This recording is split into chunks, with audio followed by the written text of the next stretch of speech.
ప్రభు అయిన యేసుక్రీస్తు నామంలో మీకు సమాధానం కలుగునుగాక. షలోం. యెషయా గ్రంథము 58వ అధ్యాయము 9వ వచనము.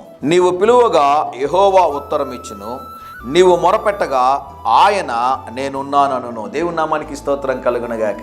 వీలైతే నన్ను చూడడానికి ప్రయత్నం చేస్తారా?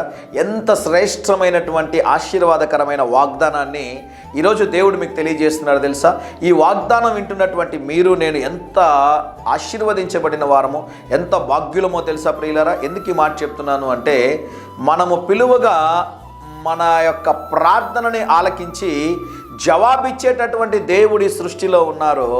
ఆయన పేరే ప్రభు అయిన యేసుక్రీస్తు వారు. నీవు పిలువగా యెహోవా నీకు ఉత్తరం ఇచ్చును, నీవు మొరపెట్టగా ఆయన నేనున్నానను. ఎంత గొప్ప కార్యం కదండి. మనం ప్రార్థించినప్పుడు దేవుడు ఏం చేస్తాడు?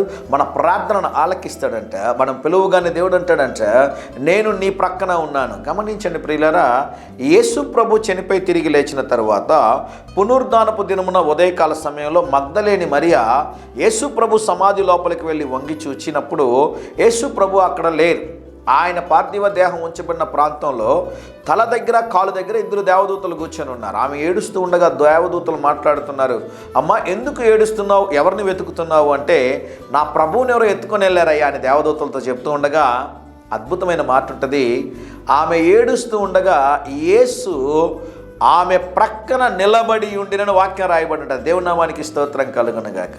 మనం ప్రార్థించగా ఆలకించే దేవుడు ఉన్నాడు. మనము మొరపెట్టగా నీ ప్రక్కనే నేనున్నాను, భయపడొద్దు అని మనకి అభయం ఇచ్చే దేవుడు ఉన్నాడు.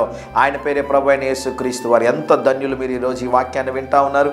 ప్రార్థించండి, ప్రభు జవాబునిస్తాడు. ప్రభువా అని మొరపెట్టండి, ప్రభు మీ ప్రక్కన నిలబడి మిమ్మల్ని బలపరుస్తాడు. ధైర్యంగా ఈ దినాన్ని ఎదుర్కోండి.